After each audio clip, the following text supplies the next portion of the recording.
Bone related ആയിട്ടുള്ള എന്തെങ്കിലും പ്രോബ്ലംസിനുള്ള സർജറിയോ ഒക്കെ ചെയ്യേണ്ടപ്പോൾ എത്ര ഇൻസുലിൻ കൂട്ടിക്കൊടുത്തെന്നാലും എത്ര ഭക്ഷണം കുറച്ച് കഴിച്ചെന്നാലും എത്ര മരുന്നുകൾ അഡീഷണൽ ആയിട്ട് ആഡ് ചെയ്തെന്നാലും ഈ ബി പിയും ഷുഗറും ഒന്നും കുറഞ്ഞു വരാതിരിക്കും. അങ്ങനെയുള്ളവർക്ക് അങ്ങനെ മാത്രം ഷുഗർ ഒന്ന് കുറയ്ക്കാനായിട്ട് ഒരു പ്രത്യേക തരം എക്സസൈസും ഡയറ്റുമാണ് ഞാനിന്ന് നിർദ്ദേശിക്കുന്നത്. വെറും 3 മിനിറ്റിൽ ഷുഗർ നമുക്ക് കുറയ്ക്കാം. പക്ഷേ ഇത് ഡോക്ടർമാരെ പറ്റിക്കാൻ വേണ്ടി ഫാസ്റ്റിംഗ് ബ്ലഡ് ഷുഗർ ഒന്ന് കുറച്ച് കാണിക്കാൻ വേണ്ടി മാത്രമാകരുത് കേട്ടോ. അതായത് എല്ലാ ദിവസവും നമുക്ക് പ്രാക്ടീസ് ചെയ്തെന്നാൽ നമ്മുടെ ഡയബറ്റീസ് അത്ര കണ്ട് കൺട്രോളിലാക്കാനായിട്ട് നമുക്ക് സാധിച്ചേക്കും. ഇതിന് വേണ്ട വ്യായാമത്തിൻ്റെ ഒരു പേരാണ് HIIT അഥവാ ഹൈ ഇൻറ്റൻസിറ്റി ഇൻ്റർവൽ ട്രെയിനിങ് എന്ന് പറയുന്ന ഒന്ന്. രണ്ടാമത് ഇതിൻ്റെ ഡയറ്റാണ്. ഇതിന് കഴിക്കേണ്ട പ്രത്യേക തരത്തിലുള്ള കുറച്ച് ഭക്ഷണ കാര്യങ്ങൾ. ഇത് രണ്ടും നമുക്ക് ഇന്നൊന്ന് ഡിസ്കസ് ചെയ്യാം. ഈ HIIT എന്ന് പറയുന്നത് ഹൈ ഇൻറ്റൻസിറ്റി ഇൻ്റർവൽ ട്രെയിനിങ് എന്ന് പറയുന്ന സംഗതിയിൽ നമ്മൾ ഉൾക്കൊള്ളിച്ചിരിക്കുന്നത് ഒരു 30 സെക്കൻഡ് നേരത്തേക്ക് നമ്മുടെ ഹാർട്ട് റേറ്റ് ഒരു 140 എങ്കിലും വരെ ഉയരുന്ന രീതിയിൽ നല്ല ഇൻറ്റൻസിറ്റിയിലുള്ള ഒരു വർക്കൗട്ടാണ്. 30 സെക്കൻഡ് എന്ന് പറയുന്നത് അര മിനിറ്റേ ഉള്ളൂ എന്നുള്ളത് നമുക്ക് പ്രത്യേകം ഓർക്കാം. ഈ 30 സെക്കൻഡ് നേരത്തേക്ക് നല്ല ഇൻറ്റൻസിറ്റിയിലുള്ള ഒരു എക്സസൈസ്, അത് ഒരു സ്കിപ്പിംഗ് ആകാം, അല്ലെങ്കിൽ നല്ല സ്പീഡിലൊന്ന് ഓടുന്നതാകാം, അതല്ലെന്നുണ്ടെങ്കിൽ ഒരു 20 പുഷപ്പ് എടുക്കുന്നതാകാം, അല്ലെങ്കിൽ 20 സ്ക്വാറ്റ്സ് വിത്ത് ജമ്പിങ് അപ്സ് ഇതാകാം. ഇങ്ങനെ എന്തെങ്കിലും ഒരു എക്സസൈസ് വഴി നമ്മുടെ ഹൃദയത്തിൻ്റെ താളക്രമം നല്ല രീതിയിൽ കൂട്ടി ഒന്ന് ട്രെയിൻ ചെയ്ത് നോക്കൂ. അതിനുശേഷം ഒരു 10 മിനിറ്റ് കഴിഞ്ഞ് നമ്മുടെ ഷുഗർ ലെവൽ ഒന്ന് നോക്കിയെന്നാൽ ഉറപ്പായിട്ടും ഒരു 50 മില്ലിഗ്രാംസ് പെർ ഡെസിലിറ്റർ എങ്കിലും കുറഞ്ഞിരിക്കും. അതായത് ഒരു 200 ഷുഗർ ലെവൽ ഉള്ളവർക്ക് ഒരു 150 ആക്കാൻ പറ്റും എന്ന് സാരം. അപ്പോൾ നമുക്ക് ഈ സർജറിക്ക് മുൻപായിട്ട്, നമുക്ക് ഓപ്പറേഷന് മുൻപായിട്ട് ഷുഗർ ലെവൽ ഒന്ന് നോർമൽ ആക്കിയെടുക്കാൻ ഒരു വിധത്തിലും സാധിക്കുന്നില്ല എന്നുണ്ടെങ്കിൽ, പ്രത്യേകിച്ചും കാറ്ററാക്ട് സർജറി പോലുള്ള കാര്യങ്ങളിൽ നമുക്ക് ഈ രീതി ഒന്ന് ഉപയോഗിക്കാവുന്നതാണ്. കാര്യം ഒന്ന് സ്ക്വാറ്റ്സ് എന്ന് പറയുന്ന സിറ്റപ്സ് ചെയ്യാനായിട്ട് പലപ്പോഴും വലിയ പ്രശ്നമൊന്നും ഉണ്ടായിരിക്കത്തില്ല. ഓൾഡ് ഏജിലാണെങ്കിലും നമുക്കത് എഫക്റ്റീവായിട്ട് ചെയ്യാൻ കഴിയുന്നതാണ്. അതോടൊപ്പം ഇതിന് ഉപയോഗിക്കേണ്ട ഒരു ഭക്ഷണക്രമത്തെക്കുറിച്ചും കൂടി നമുക്കിന്ന് ഡിസ്കസ് ചെയ്യാം. നമ്മുടെ ഷുഗർ കൺട്രോൾ ചെയ്യാനായിട്ട് നമ്മൾ തന്നെ ശ്രമിക്കണം എന്നുള്ളതാണ് ഇതിനകത്ത് ഏറ്റവും പ്രധാനമായിട്ടും ഉള്ള സംഗതി. അതിന് ഒരു ഡോക്ടർ എത്രയധികം ഉപദേശങ്ങൾ പറഞ്ഞെന്നാലും എത്രയധികം മരുന്നുകൾ കൊടുത്തെന്നാലും സാധിക്കുകയില്ല. അതുകൊണ്ട് തന്നെ ഷുഗർ 99% കൺട്രോൾ ചെയ്യാനായിട്ടുള്ള ഒരു വഴിയും കൂടി ഞാൻ ഇതിൻ്റെ കൂടെ പറഞ്ഞു കൊള്ളട്ടെ.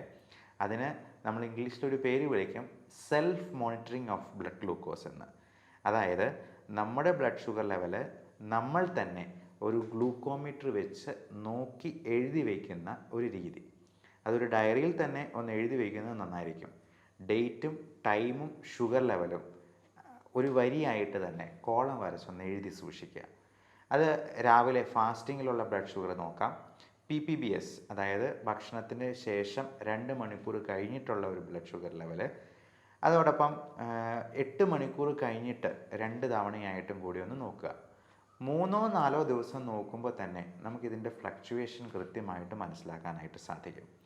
അപ്പോൾ അത് ഭക്ഷണത്തിൽ മാറ്റം വരുത്തിയും എക്സസൈസ് കൂട്ടിയും നമുക്ക് ആ ഷുഗർ ലെവൽ നോർമലൈസ് ചെയ്യാനായിട്ട് കഴിഞ്ഞേക്കും. അതിന് പറ്റിയില്ല എന്നുണ്ടെങ്കിൽ തീർച്ചയായിട്ടും നമുക്ക് മരുന്നുകൾ കഴിച്ചുകൊണ്ട് തന്നെ അത് നിയന്ത്രണത്തിൽ കൊണ്ടുവരാനായിട്ട് പ്രത്യേകം ശ്രദ്ധിക്കണം.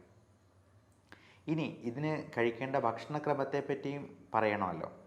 അപ്പോൾ നമ്മൾ ഈ സർജറിക്ക് മുമ്പോ അല്ലെങ്കിൽ ഈ ബ്ലഡ് ഷുഗർ ലെവൽ നമുക്ക് നോർമൽ ആക്കേണ്ട അത്യന്താപേക്ഷിതമായ ഈ സാഹചര്യത്തിലോ നമുക്ക് തലേ ദിവസം ചോറ് പോലുള്ള ഭക്ഷണ സാധനങ്ങൾ അധികം കഴിക്കരുത് എന്ന് പ്രത്യേകം ഓർമ്മിക്കുക.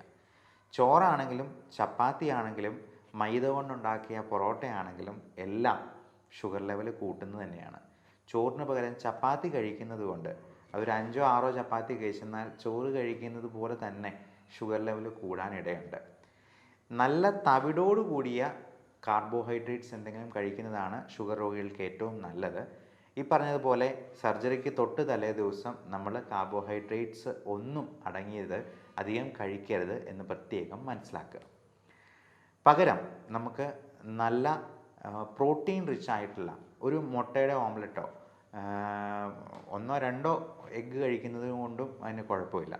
അതേപോലെ നട്ട്സ്, അത് കാഷ്യൂ നട്ടോ ബദാമോ അല്ലെങ്കിൽ മുളപ്പിച്ച പയറോ കഴിക്കാവുന്നതാണ്.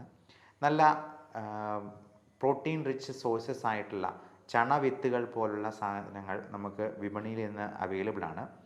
ഫാറ്റ് തീരെ കുറഞ്ഞിട്ടുള്ള ചീസ് അല്ലെങ്കിൽ ഡയറി പ്രോഡക്ട്സ് ഒക്കെ നമുക്ക് ഷുഗർ കുറച്ച് നിർത്താനായിട്ട് കഴിക്കാവുന്നതാണ്. അതോടൊപ്പം ക്യാരറ്റ്സ്, പ്രത്യേകിച്ചും ബേബി ക്യാരറ്റ്സ് എന്ന് പറയുന്ന, അല്ലെങ്കിൽ ബെറീസ്, അല്ലെങ്കിൽ ടൊമാറ്റോസ്, ഇങ്ങനെ അടങ്ങിയിട്ടുള്ള സാധനങ്ങൾ, അധികം മധുരമില്ലാത്ത പഴങ്ങൾ, പച്ചക്കറികൾ, സാലഡ്, യോഗട്ട് അല്ലെങ്കിൽ തൈര്. പാല് കുടിക്കുന്നത് പക്ഷേ ഷുഗർ കൂട്ടാനിടയുണ്ട്. പാല് എന്ന് പറയുന്നത് ഷുഗർ രോഗികൾക്ക്, പ്രായമായവർക്ക് പ്രത്യേകിച്ചും നല്ല ഒരു ഭക്ഷണമല്ല എന്നുള്ളത് മനസ്സിലാക്കുക. നമ്മൾ പാലും മുട്ടയും എന്ന് ഒരുമിച്ച് പറയുന്ന ഒരു കാര്യമാണെങ്കിൽ പോലും ഈ പാലിൽ കുട്ടികൾക്ക് മാത്രം എഫക്റ്റീവായിട്ട് ദഹിപ്പിക്കാവുന്ന ഒരു ഭക്ഷണ വസ്തുവാണ് എന്നുള്ളത് മനസ്സിലാക്കുക. എന്നാൽ തൈര് അതുപോലെയല്ല.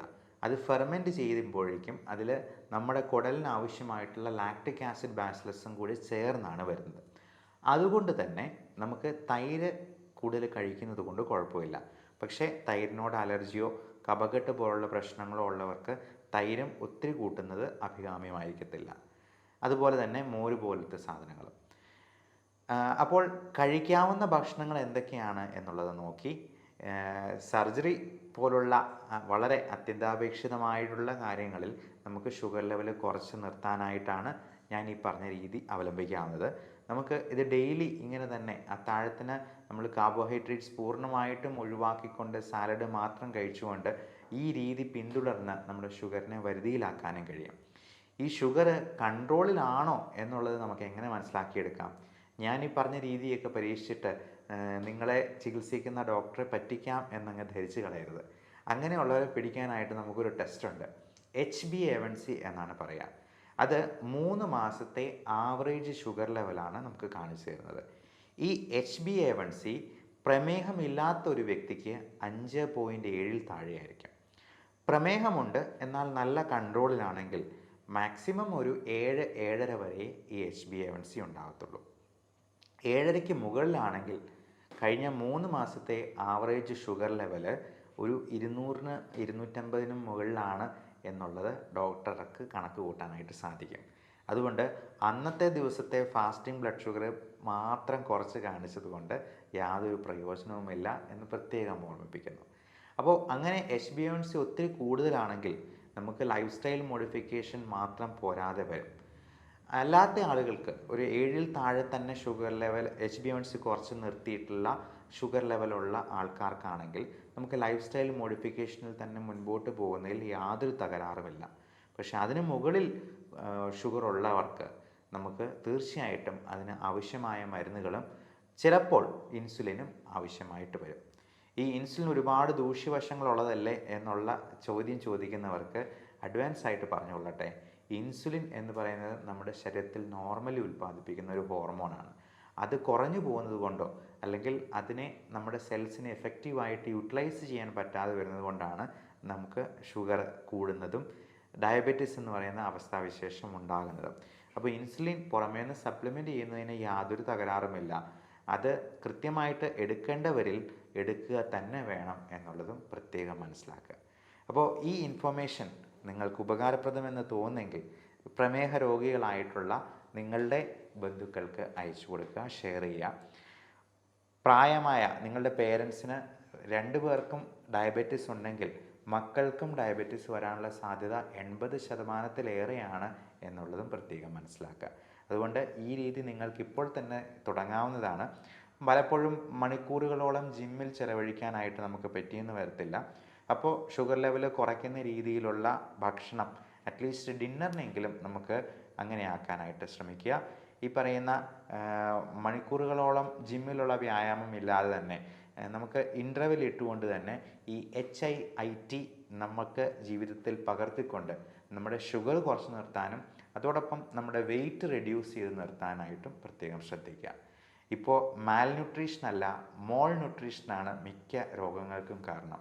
അതായത് പോഷകാഹാരത്തിൻ്റെ കുറവല്ല, പോഷണം കൂടിപ്പോയതുകൊണ്ടുള്ള പ്രശ്നങ്ങളാണ് പലരിലും അസുഖങ്ങൾ ഉണ്ടാക്കുന്നത് എന്ന് നമുക്ക് എല്ലാവർക്കും അറിവുള്ളതാണ്. So everyone stay healthy.